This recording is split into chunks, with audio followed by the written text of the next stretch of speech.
Martin Show. It's Tell It Like It Is Tuesday. Tonight we're Taco talking the Tuesday. state of the Florida Gators dealing with some injuries. Will DJ Lagway play against Texas or will he not? We'll also look at the college football playoff rankings, get into all things Florida Gators, sports, this and that, all that and more on the Buddy Martin Show Tuesday edition. Hit that like and subscribe button and let's get to it. Let's go. For Buddy Martin, call him up and tell him what you're thinking, but be kind because he's doing the best he can. Better, stronger, faster. Mama says that alligators are ornery because they got all them teeth but no toothbrush. Hey, what if the voice calls while you're gone? Take a message. Bye. Ready, champ? I'm ready for this my whole life. I'm incapable of small talk. But that's why you love me, right? Kind of intimidating to be in the presence of so many great athletes.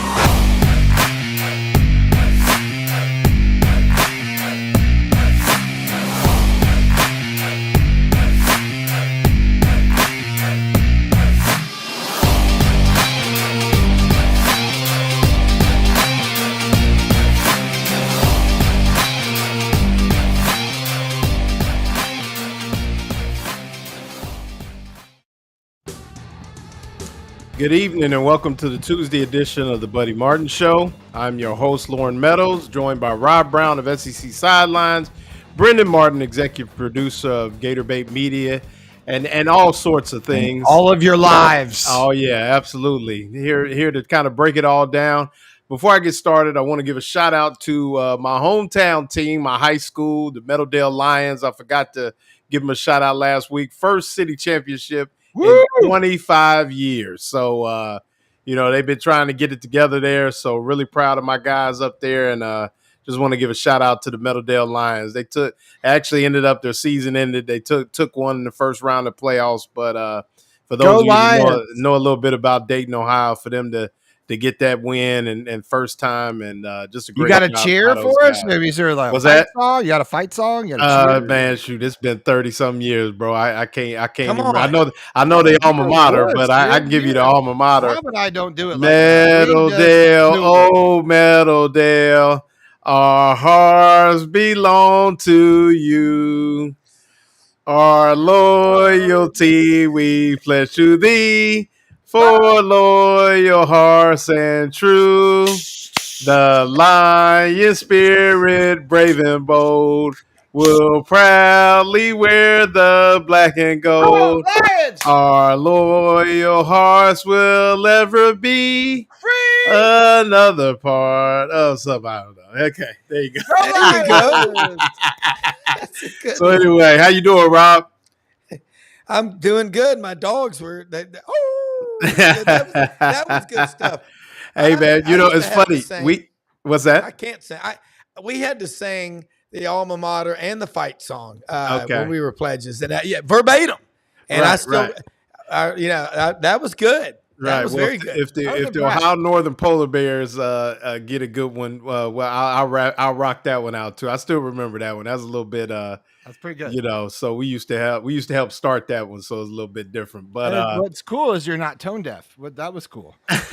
Yes, that's cool. Perfect pitch. Indeed, Winthorpe. Perfect pitch absolutely. In Ohio they have, huh? But singers up there, huh?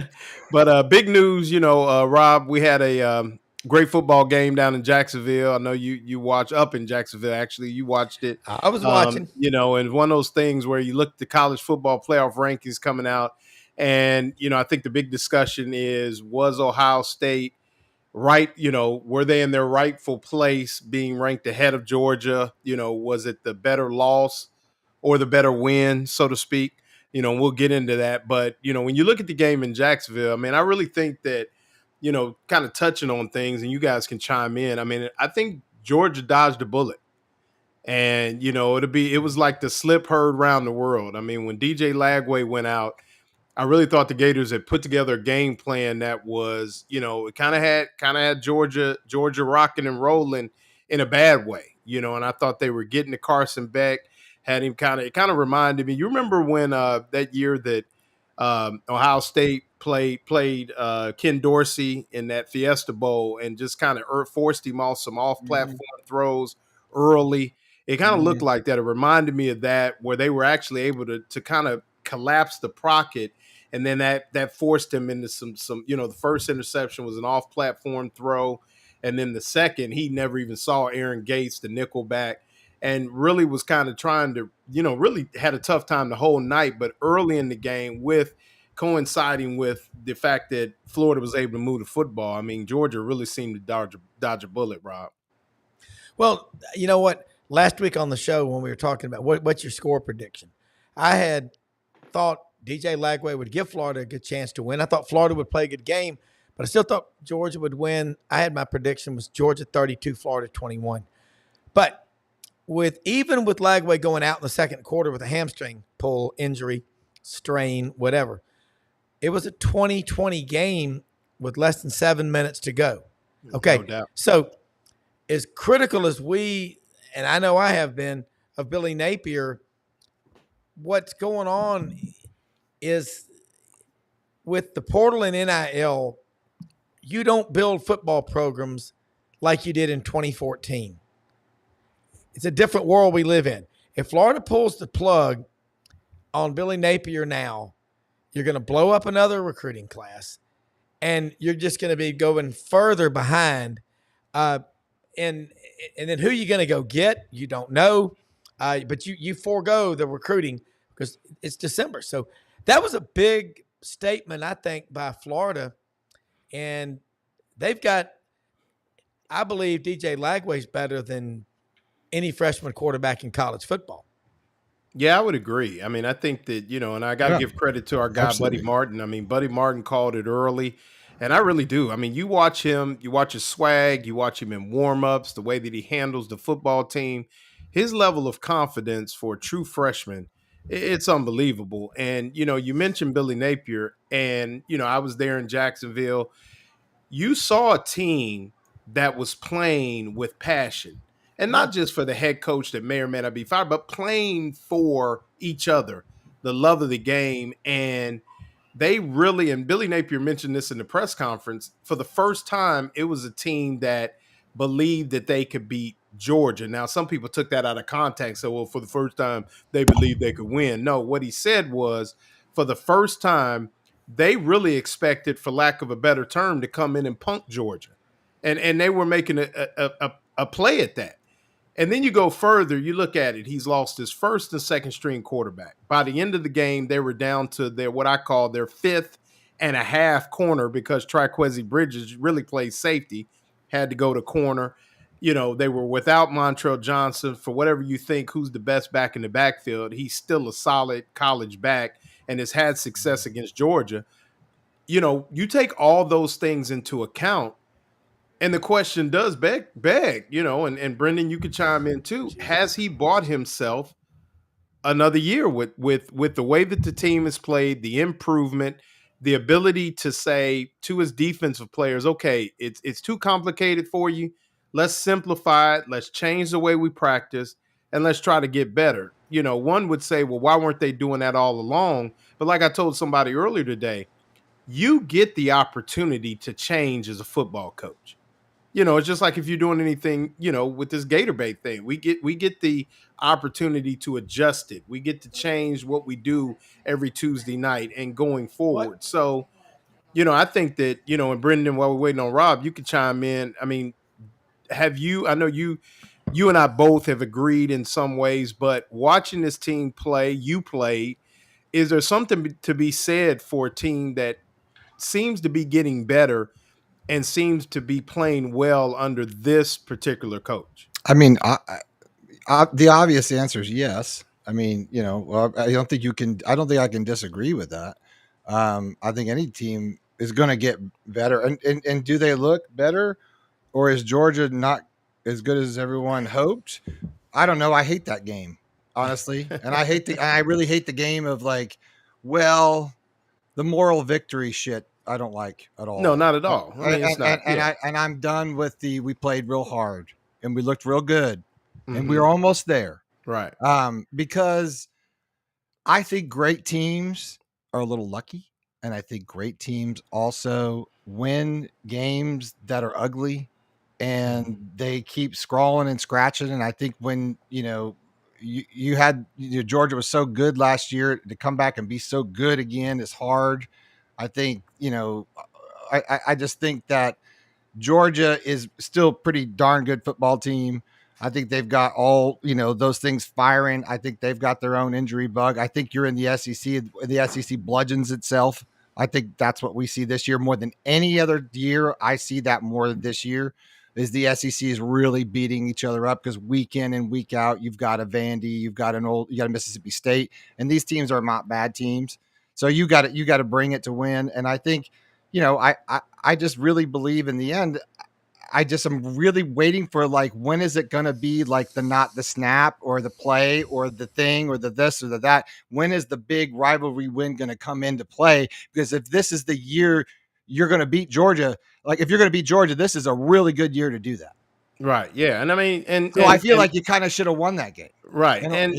Well, and I do think if Lagway finishes the game, they do. I think that was a tall order. Well, and then can I ask a question? This is I truly am asking a question. Sure. That, I really liked when was it last year when the kid from CSU, we got him in the portal. What's his name? The quarterback Millen. Yeah. Millen. Yeah. And I didn't know much about the walk-on from Yale. Sorry, I'm really tired tonight. Yeah. And so, but I just didn't know where they were going to go there. It's like, what was going to be third string? Who was going to be this next guy coming in? Right. And I saw somebody ask a really good question, Rob, is is it really, this is our walk-on is our choice for third string at the University of Florida? And I was like, God, that's a really good point. I was like, maybe we should have a better, situation considering. So I don't know. Again, I'm trying really not to fall back into this hater position and be all negative because I don't think that's healthy as far as that's concerned. But I guess, the long answer is that it was a really close win, almost win, just like in Tennessee, just like in Missouri last year. Right. And from a football standpoint, I agree with you 100%. I think Rob is correct, though. Here's the situation is, like Rob said, who you going to get? And you start this revolving door over again. But that's not, you guys are on with people every morning. And let's be real about it. I'm not sure that's going to go down. So with that, you're talking, but I hear that, but I see Feinbaum literally come out and be like, he's so passionate about the fact that he thinks it's good. Now, you don't have to like the guy, but I don't know him. No, I don't. I think Paul Feinbaum's great. I think he's great, but he's very, very vocal about how he, Lane Kiffin really wants this job, and he talked about it the other day, and look, nobody knows. We are in the middle of a whole, we thought at this point we'd have a lot more answers. We have a lot more questions, I think. Oh, no doubt. And I can honestly say some of the big money people kind of feel the same way. They want this thing to be over. But I just think with the landscape, the way that things are, and to tell you the truth, I got to give Billy Napier this, is there is something to be said for continuously getting your team up with the myriad of injuries they've had and the issues that they've dealt with, to have his team confident. And I think they have been really since Mississippi State. They have walked into every game really ready to go. And they've looked better consistently every week. And that takes a lot from a coach. And unlike your coach that you like there, Rob, he doesn't really he kind of puts the onus on himself as opposed to putting it on the players. I'm being sarcastic. We're going to get there. We're going to get there. But no, from the standpoint of, I think there's just so many variables. And like Brenden said, there's so many questions with where this thing could go. And I think the uncertainty I think the biggest issue, and maybe that's the thing, the elephant in the room is, who do you get? Now, do I think somebody mentioned, I was talking to somebody, they consistently bombard me with Frank Cignetti. Right. Now, would Cignetti leave Indiana to take Indiana? I think he would. Absolutely. I think he would. But I now think you're Signetti, going. That's Billy Napier 2.0. There you go. So where I don't buy any of that. So I'm where not we that so guy. where we go is James Franklin getting tired of arguing with students after the game before he rings the bell at Penn State. I mean, all of these things are questions, but yet you still have a football coach, and you got 4 more games to go and try to win. Which, if Lagway comes back, could there be an option? I don't know, but I think it's all those questions that come to it, Rob, and ultimately, this team is probably headed to what would be a 4th losing season, and at the end of the day, it's not acceptable at Florida. Like I said, I was with a couple big money dudes last night at women's basketball, and they're not happy. And one of them wanted to, my wife was talking to him. And he said, "Well, I'm gonna go talk to Scott Strickland." And my wife said, "Well, you better hurry up." And by the time, obviously Scott was doing double duty, doing women's basketball, then headed to Jacksonville for the guys' game against USF. And but he was on his way to kind of give Scott the business, so to speak. And so it's in that mode now. And that's what I think late November and December are going to be about is what does this thing do? And if they keep Billy Napier, we all know that this show will be full of shoulda, coulda, wouldas, what's going to happen, and what does that do to the program if you got a lame duck head coach, Rob? Well, walk-on quarterbacks, Florida's had some good ones. Kerwin Bell out of Mayo, Florida. 1997, I remember y'all had a walk-on named Noah Brandeis out of Indian River, Florida. Pretty good quarterback. You have to think about Signetti. When he left James Madison, the Dukes, Curt Signetti brought 12 or 14 of his best players to Indiana. Keep in mind, Indiana has never won more than 9 games in a season. 1949 and 1967. They've never won 10 games in a season. He ain't going anywhere. And Lane Kiffin ain't going anywhere from Ole Miss. Nobody's going to outbid Ole Miss. The only reason Kiffin would go is if Ole Miss pushed him out the door. Again, Mississippi has less than 3 million people. Florida's got over 23 million. But Ole Miss will spend whatever it takes.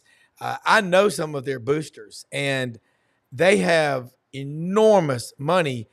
Just keep in mind the 15 attorneys from that tobacco settlement for all those people on the Gulf Coast. One guy alone, Dickie Scruggs, his take was $700 million.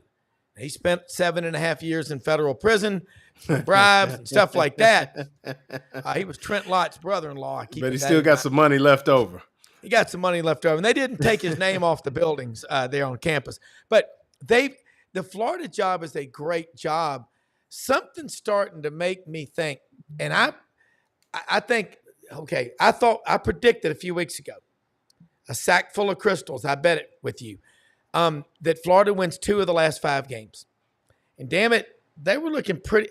Okay, keep in mind, I like this guy, one of your viewers talking about all the guys you lost the other day, and with 7 minutes left, that's a tie game. Now, that's something that you latch on to. If you're charting a stock, you look at trends and 200-day moving averages. You got to look at Florida. Now, Billy Napier can recruit, but it is frustrating. Too many men on the field and all that kind of stuff. That's the crap that's unacceptable. But I'm looking at Florida. Welcome to the suck. I know. I agree with you. That's what's right. I I just feel like a lot of people. I think a lot of people are late to this party, and not you, Rob, but I just feel like in a lot of ways, Loren, like this conversation has been going on for over a year and a half now. Oh yeah, we and I have been talking in depth about it. So I guess again, we're talking about these same things. I didn't mean to cut you off, Rob, and I agree with what you're saying. I just feel like that we are at what's your cutoff point, right? What's the pay? What is there a cutoff point? Like, do you have a point where you're like, okay, this now I know Billy, we're done. This is good, or he's good for another year. If he wins 2 games, okay, he probably comes back for another year. If he doesn't win 2 games, does he come back for another Yeah, like, you know what I mean? Is it down to availability? Is it money? Is it buyout? Like, there's a lot of variables. I think well, you just said it. I think that's the problem is there are so many variables with this thing. And like you said, I think we all could sit here, nod our head in a positive way if they chose to go in another direction. No doubt about it. I mean, it wouldn't even be, we could all say, okay, we totally understand. I mean, absolutely. But the problem is with all the variables involved, the buyout and just all these things, and a quarterback coming back that he definitely has a great relationship. You could see that. You got a lot of people coming back. If guys choose to return to the University of Florida, they will be a much more experienced football team. EJ Wilson, we'll talk about that, could even redshirt. So, because he only played in 4 games. So, he could redshirt. They've got guys coming back. They're going to be stocked in the backfield. The offensive line should be better. Defensive line possibly could, they've got the talent there. Will he be the guy to coach it? I don't know. I'm definitely not making I guess we're just throwing out reasons why Florida would want to keep him. Maybe I put my mark out there in the asterisk is the fact that none of us are necessarily campaigning for Billy Napier to stay. No, we're just saying based on what we've seen from football teams and our knowledge of the game and how this thing works, he could be the coach at Florida next year. Let me get to this spot real quick. Titan MRI, Gainesville, Lake City's newest MRI facility. Like we've talked about before, just a nice operation there. Titan MRI. They have the larger MRI machines for people like myself with claustrophobia, serving Gainesville, Lake City, surrounding areas. If you don't have insurance, they'll still, take you, get you an MRI for whatever injury you may have. You can walk in, no appointment needed. Titan MRI, Gainesville and Lake City's newest independent MRI facility, Titan MRI.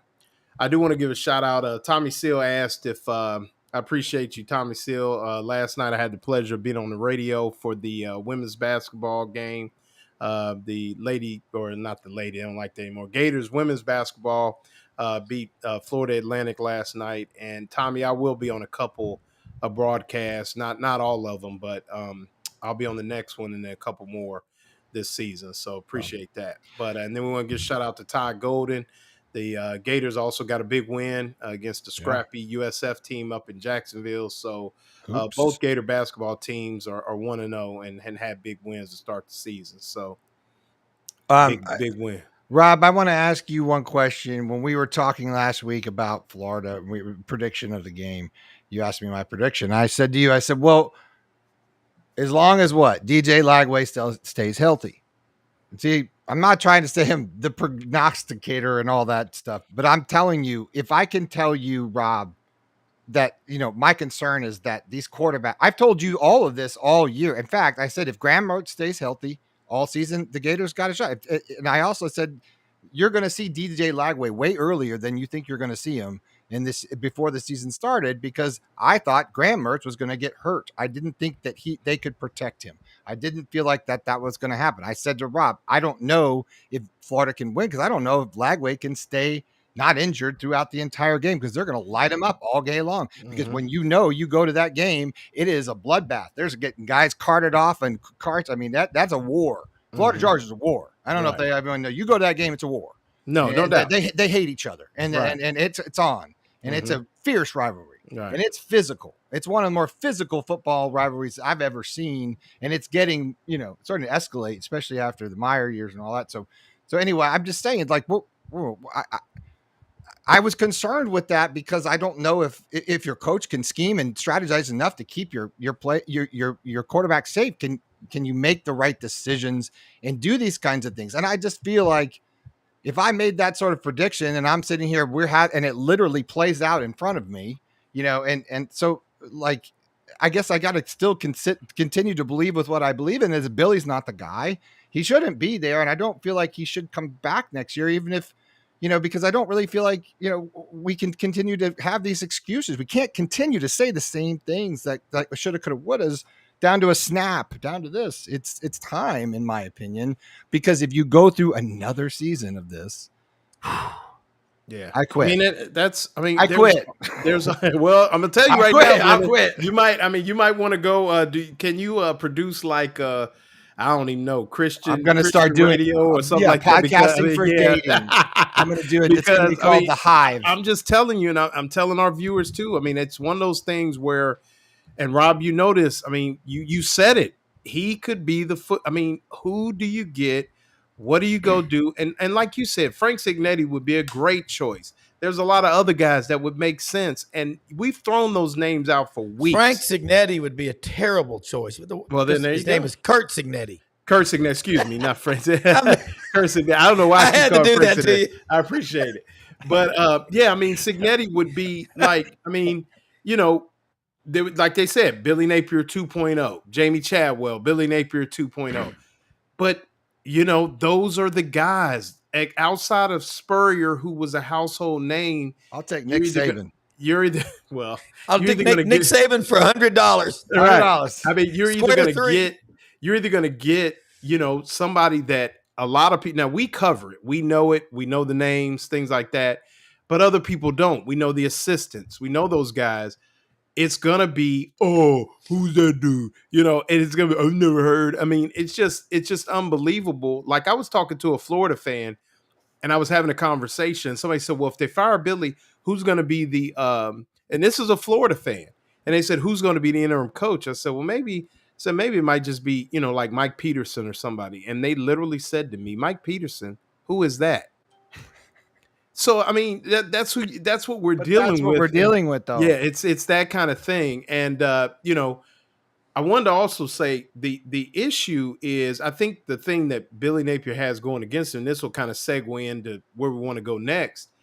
Vanderbilt being bowl eligible is not a good look for Billy Napier. Vanderbilt sweeping. Oh, me too. I'm a Commodore fan now, baby. Sweeping. Well, you know, and it's funny. There were people that were like, we should have relegation in the SEC.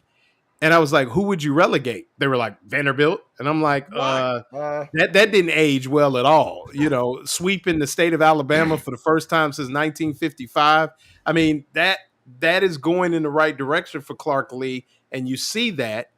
And even the fact that he's 1-1 against Billy Napier. Can we go hire Clark Lee? You know, so I mean, it's one of those things.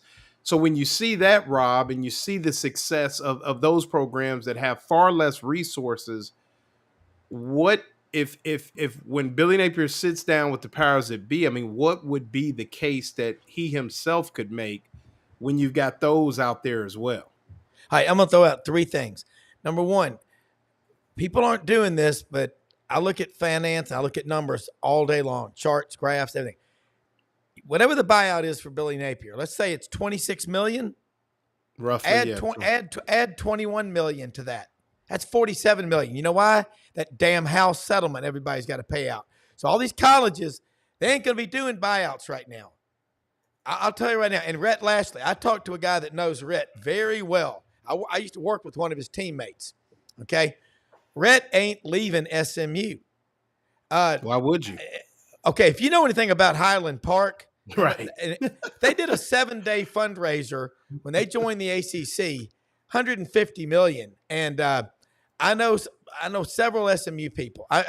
One of my son's closest friends works out there in sports marketing in Dallas. They got him a big boy football program now.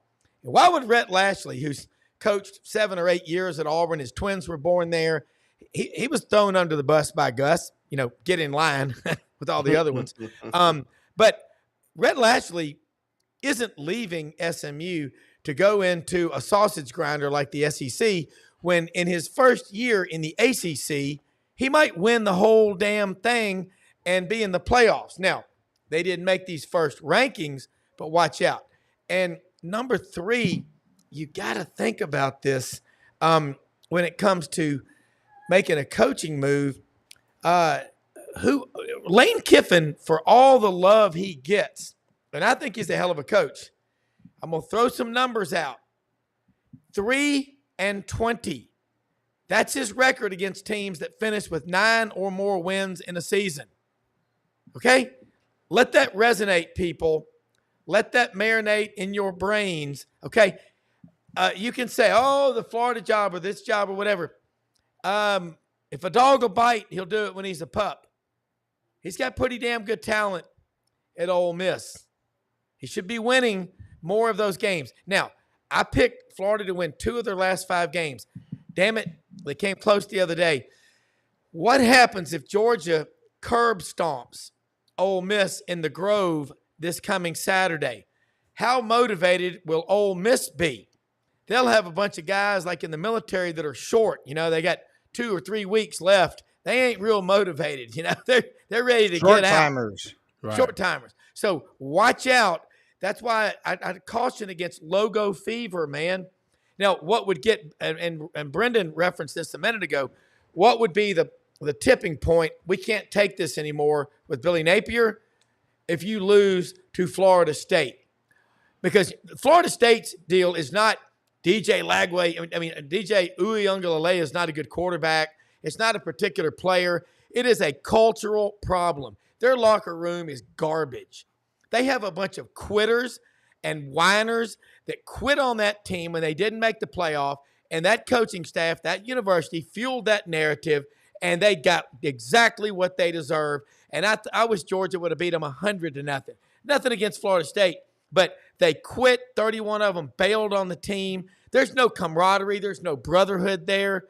I hadn't seen anybody quit on the Florida Gators. No doubt. I'm going to tell you one thing that Brenden just mentioned. That is a war. That is a damn 15-round That is a war fight when those two teams play. And the fans of Florida pack that stadium 90,000 every damn game. They give their money. They are the Florida. They're doing everything you're asking them to do. But I'm with both of y'all are so much smarter on this. Billy Napier, you can't have 12 men on the field. Stop. It's paralysis by analysis. Curt Cignetti comes in there to Indiana. Now, if they beat Ohio State, I think Indiana is 10-58 against Michigan all time. There's some crazy stuff happening. Yeah, I mean, they got them back to back. I mean, they got Michigan and then they got Ohio State. I mean, they get those. It's a whole nother ball game. Then we're talking Curt Cignetti. Yeah. Right. And that leads us kind of where we're going next. The college football playoff rankings. The first rankings were released tonight. 12-team playoff, first time in history. And before we get to that, we'll talk about Meldon Law, the only official law firm of the Florida Gators. Meldon Law, we won't back down. Meldon Law does a lot for the University of Florida, sponsors men's and women's basketball. They treated somebody to a really nice experience for the world's largest outdoor cocktail party this past weekend, hotel, dinner, limousine to the game, things like that. So, follow Meldon Law. They do a lot for the community. They've helped the UF band, and just really appreciate Meldon Law for all their support. Meldon Law, we won't back down. So the college football playoff rankings were announced a little while ago, and obviously Oregon was number 1.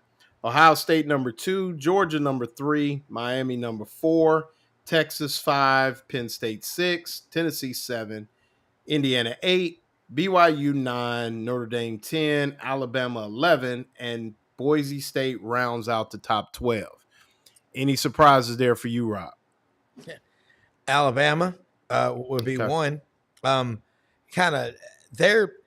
lucky they're not. They didn't lose 3 in a row. No, they beat Missouri. Missouri's certainly not in there. Brigham Young, Notre Dame.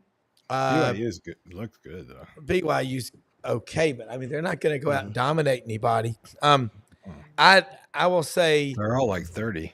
Ole Miss is not in there. No, Ole Miss is 8. Ole Miss is 16th. Ole Miss is behind LSU and Texas A&M. Yeah, I mean, I thought a win against Georgia in the Grove this weekend would obviously help with that. What about you, Brenden? Anything stand out or anybody you want to give? I mean, you like Notre Dame at 10? I don't like Notre Dame at anything because well, I just don't believe the Domers don't. I just think that's crap. Their whole deal's crap. I don't. That's cheating. I think that for our listeners, I know a lot of people really. They don't have to getting there is just too easy. Right. Well, Penn State has no business being in the top 10. I agree with Rob. I don't put BYU in my top 10. No way. I got to throw out BYU. I mean, Indiana. I love them. Mm-hmm. But I got to see them against some real opponents. I give Notre Dame 10. I mean, I think Bama. I mean, I don't know. I'm with Rob on that. I don't know. I think it's all pretty decent. My biggest holdout would be BYU and Indiana. I think that the rest of them are pretty close. Well, and let me throw this out there. So Indiana, Notre Dame, I know a lot of people hate Notre Dame's independence, but the one thing that college football playoff has done is it penalizes Notre Dame for their independence because top four conferences get the top four. So the winners of the four conferences get the top 4 spots. And then Notre Dame, because of their independence, can never be no more than 5th, which means they will never get a first round bye in the college football playoff. Until they'll get a home game, but they'll never get the, but but I mean, they don't. I don't know. When you come when you come in and you're not hurt and you got all your guys and you've had a little softball season, hanging out they play. You ask them, they play ACC schedule. I mean, I'm definitely not campaigning for Notre Dame. ACC schedule. Well, and that's the question. I think that you have to ask yourself, and so I think Alabama's in there because of the Georgia win. I think Ohio State is above Georgia because of the loss on the road. But even though Georgia lost on the road, it was a lot closer, tight-knit game than it was, till the very end, but they were really far behind. I like Penn State at 6. I know a lot of people are down on Penn State, but watching that football game, I mean, yes, Ohio State kind of kept Penn State in the game, but Penn State kept fighting. I mean, I would, if I had to bet the farm, I'd bet Penn State over Tennessee. I was not impressed with Tennessee whatsoever. So what stands out to me is Tennessee is 7. And, I guess the question, if it ended tomorrow, there would be a 7-8 matchup with Indiana and Tennessee. And I think we're going to find out a lot about Indiana. And if it kind of stays that way, could they be a team? I mean, I think Tennessee is very lucky to just have 1 loss. I mean, very, very lucky. And in 3 of Tennessee's last 4 games, they failed to score a single point in the first half. There you go. Penn State, everybody talks about Lane Kiffin again, 3-20 against teams that finish with 9 or more wins. James Franklin against top 5 opponents, 1-13. Quit getting excited about these guys that beat up on the people they're supposed to beat up on and can't win the big games. Right. But my rebuttal to that, Rob, is the fact that isn't Georgia like 48-0 against teams outside the state of Georgia? I mean, nobody's beating. Nobody's beating Ohio State. Nobody's beating Michigan. Nobody's beating. I mean, I guess that's the one stat sometime. Like, Ohio State shouldn't lose to Penn State. They shouldn't. Like my brother said earlier, he's Ohio State grad. We don't lose to Penn State. They shouldn't beat Ohio State. Ohio State should be. That's my thing. For me, Penn State in the Big Ten is a 11-1, 10-2 team year in and year out, and they should be happy with that because you don't have what the Buckeyes have. And like I tell people, and you know this, Rob, the Buckeyes are an SEC school sitting in Columbus. I mean, the fans are just as crazy as they are down here. I mean, I've seen people wait outside the Ohio State Michigan game to jump people in blue and maize. I mean, it's unbelievable. So I give Franklin a pass, and even somewhat Lane Kiffin, because even Lane at Ole Miss, Lane shouldn't beat Alabama. Lane shouldn't beat Georgia. It's Ole Miss. Mm-hmm. So I guess that's my thing. And maybe with the playoff, though, you can say to yourself, you catch lightning in a bottle, and maybe you get that. But on a year-in, year-out basis, he has beat Michigan 3 times. So, I mean, I guess that's my thing is sitting in the middle of nowhere in Happy Valley, it's like guys that win at Kansas State. You get 9 wins at Kansas State, you better be happy.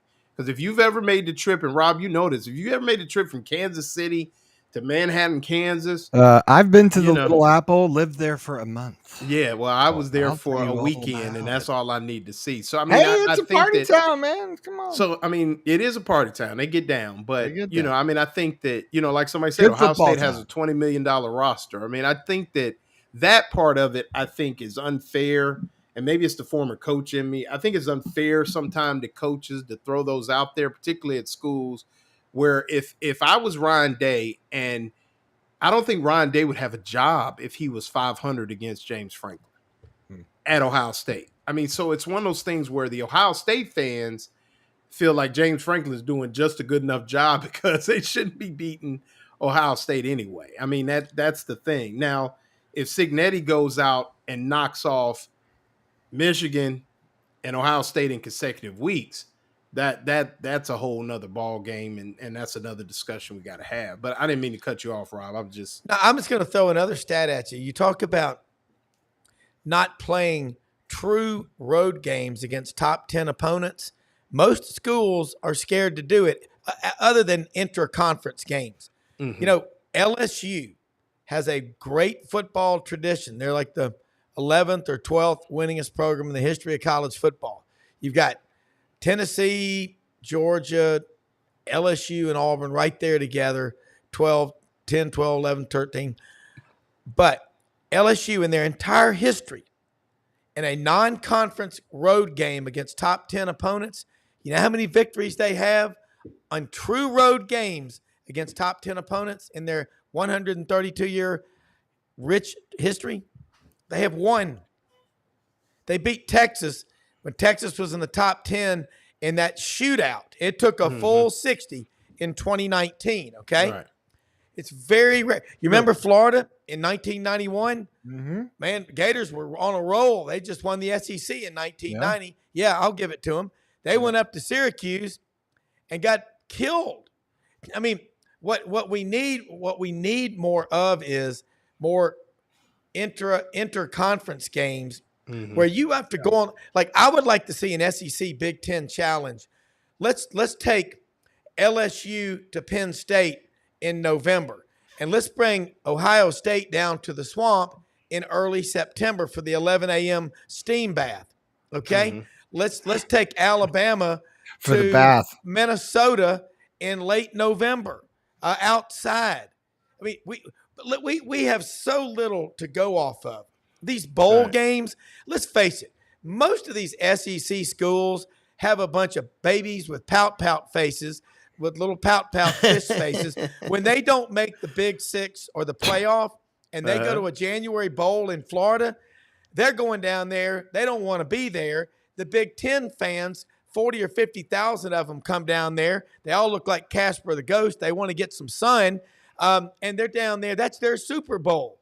Wow. I mean, you see it every year. No doubt about it. No, you're exactly right. It's an attitude thing. I'm telling you, we've got some of the biggest babies on these rosters. And with NIL and the portal like we have now, I had a coach tell me at an SEC school this week, off the record, off air, it's going to be anonymous. He goes, I got walk-ons coming in my office every day saying they can't live in said college town, an SEC town, for less than $10,000 a month. They're walk-ons. I mean, come on. Yeah, you got to get out my office. And we talk about, you got to get out my office. I want to get to this before we kind of roll down this, but you're right, Rob. I get it.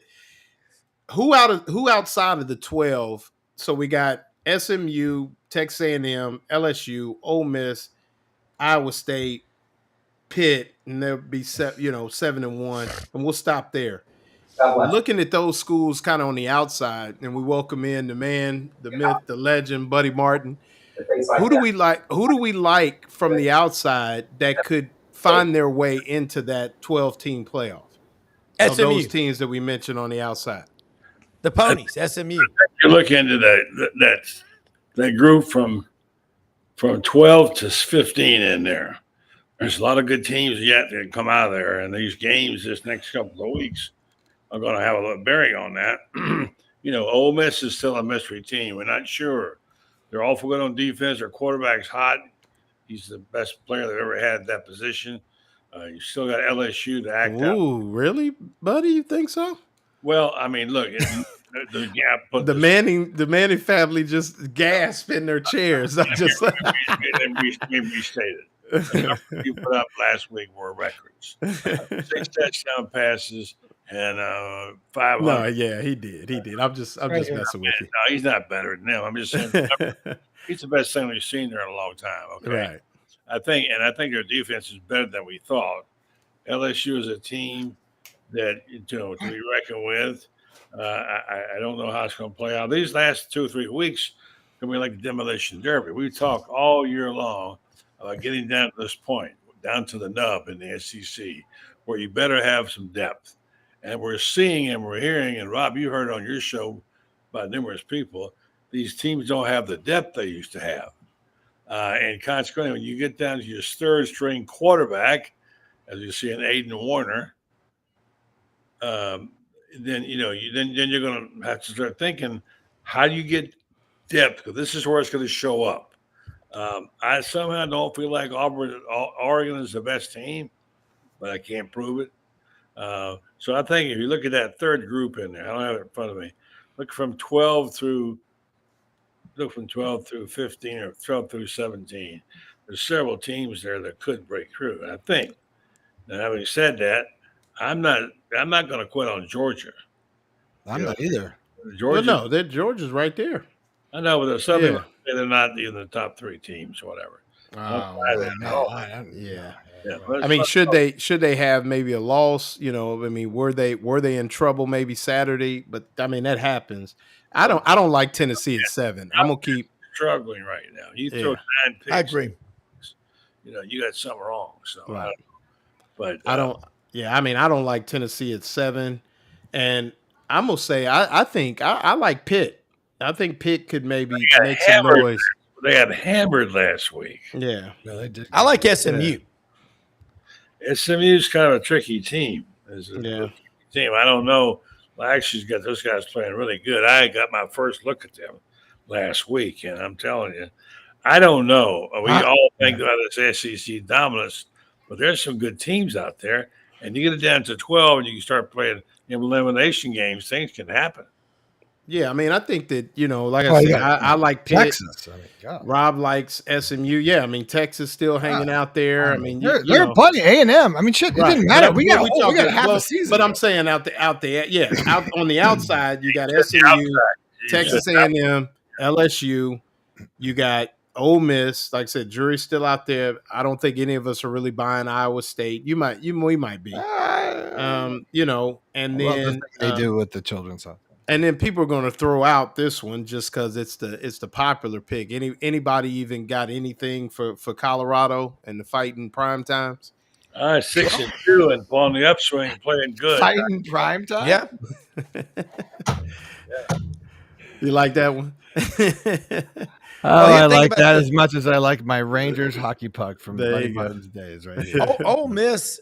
I mean, Ole Miss has got this game against Georgia. I think Georgia. I mean. Who in the country? Okay, Oregon played at home against Ohio State, on the road at Michigan. Michigan sucks. They're not very good. That's yesterday's news. Yeah. They're not. Okay. And they beat Ohio State at home. But the one you better watch out for, Georgia.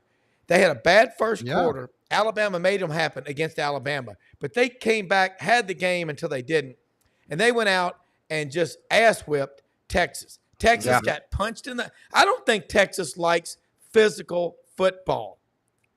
I'm going to talk to Ken Capps on the show in the morning. Great writer out in Texas, knows that program well. I don't think they like it, and I don't think they can handle the grind. They're not tough enough. They're not physical enough. And if Florida goes out there believing that they can win, CBA, conceive it, believe it, achieve it, watch out. Saturday could be very interesting. And the game. Rob, are you saying the Longhorns are pretty? Is that what you're trying to say to me? It's just like a pretty. Nobody eats pretty. Longhorn The pretty boys of the SEC with a glass jaw. Is that what you're saying? I think Florida's got to have Lagway. Yes, you like that, Rob? If Lagway doesn't play, it's going to be a long day. No, Lagway doesn't play. He shouldn't play. Let's not play him. Can we just be hurt the rest of the season? He come back next year. So. Buddy, what do you think? I don't see any way in the world that Lagway gets on the field. No. It may be later, but then why? Billy Napier is coaching for his job naturally. I've talked to a lot of people. I got to call Dr. Pete Delicato next week and find out. That hamstring, you just don't come back like that. No. And you talked about the injuries, Brenden. Those are non-contact injuries, That wasn't like they got beat, but I mean, Lagway. Well, yeah, but it's a non-con. I suffered from hamstring injury in high school. Oh, they're horrible. They're horrible, and you never know. They're almost. You got to almost sit down. Period. And they are from overexerting yourself. They are from. I'm not making light of that. I'm saying the kind of physicality, though, they don't have much to do with physicality. What? I mean. The hamstrings don't have that much to do with physical. Oh, I disagree. I completely disagree. They do. You have to drive into something or somebody. It has to do with your bottom half of your body. You didn't get to take a hit. It's like you got a concussion. It's a different kind of injury. It's almost a non. He fell down.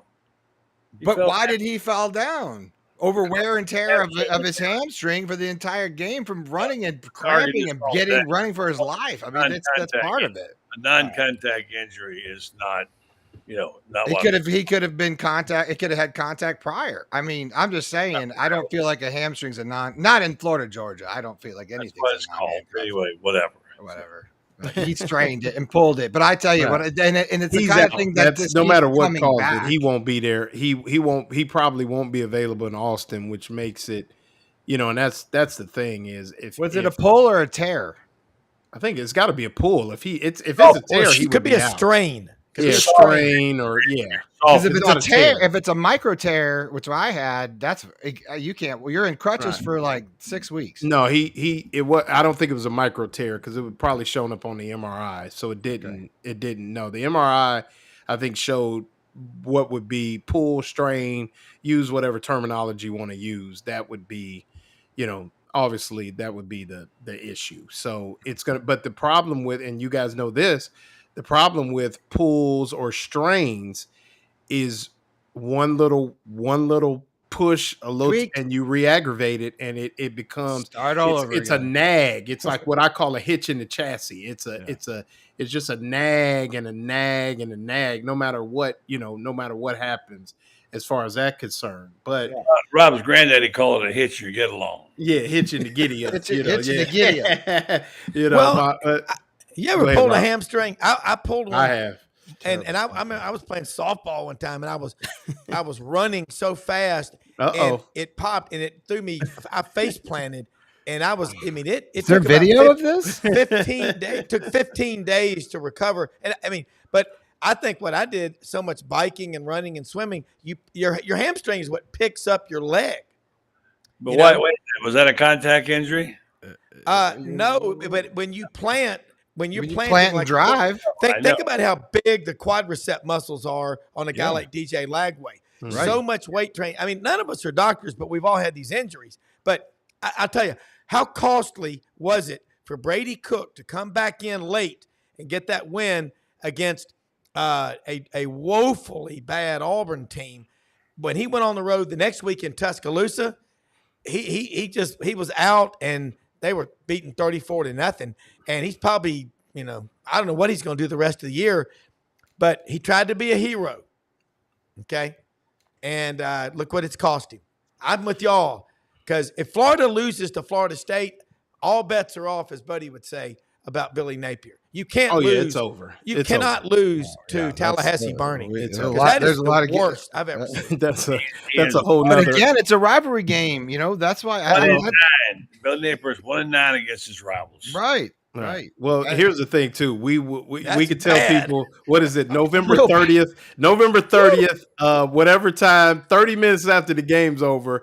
If Florida State beats Florida, we will be going live on the Buddy Martin Show. I can guarantee. Pop-up show. Guaranteed.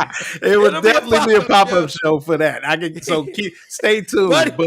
Buddy will be like the Chief Justice of the Supreme Court. Like, hear ye. Oh, Signetti on the phone. Yeah. So let's go through this. So let's talk about this. Martin. Who's been to Austin? Let's help the fans out. I'm making the first trip out. So let's give our fans a little bit before we close out. let's give the Buddy Martin Show guide to Austin for those that are making the trip on a lighter note. So what you got, Brenden? Well, what you I know what you want to do. You want to find a restaurant, and then you want to find a place. You're very particular. Loren is very particular. He likes to plan it all out, knows where he's going, what he's doing. I don't know. I think it's 6th Street, 8th Street. What is it? 6th Street. 6th Street. 6th Street. 6th Street. You got to go. Got to check it out. You know, obviously a huge comedy scene down there right now. Joe Rogan opened up a huge comedy store down there, which is going bananas. So there's a ton of great comedy down there. There's 6th Street's got everything that you want as far as just cruising and checking out Austin, man. Crunch of music, you can just go right down and check it out. And then there's you got to get a good Texas barbecue while you're there, because they got tons of that stuff there. Austin is the weird Texas, as they call it. They're the redheaded stepchild over there. They're like the partiers and they're the hippies of Texas. Buddy. Yeah. Well, it's been a few years. I've been there 4 or 5 times, and I love DKR, and I love what they represented back then. And I would say for Austin city limits if it was me, but that's not the point. I don't know the food scene there anymore, so I can't help you much. But I think it's just a historic moment when Florida plays in Austin and plays Texas. Really, to be honest with you, back in the 60s, Texas was my favorite team. I loved that team back then. After I met Darrell Royal, I thought, man, why couldn't I play for that guy? He was amazing. So I think, look, I mean, we all kid about Texans thinking everything's bigger and better. Austin's a big city. It's a really nice city. There's a lot of good food there. Forget your politics if you don't like that kind of thing. The bottom line is it's a really welcome addition to the SEC. Rob? Just sent you Ken Capp's contact information. He's a good friend of mine. I've gotten to know him several years ago at Media Days, and he's on the show. He'll be on the show tomorrow morning at 8:30 on this show. I just sent you his number. Reach out to him tonight, okay? Text him. He's an Austin native, lives in Dallas, Football Writers Association of America, basically a de facto chief executive officer of the Austin Chamber of Commerce, okay? He knows every good restaurant, bar. We got to have him on the show. Yeah, he'll be on. He's incredible. I mean, Ken is he's got a hook 'em hut, at his house, but he's objective. Got a master's from Medill School of Journalism at Northwestern, but he's a Texas guy. Everybody knows about Franklin's Barbecue, but it's too crowded. Cisco's. If you like Tex-Mex food, go to Cisco's.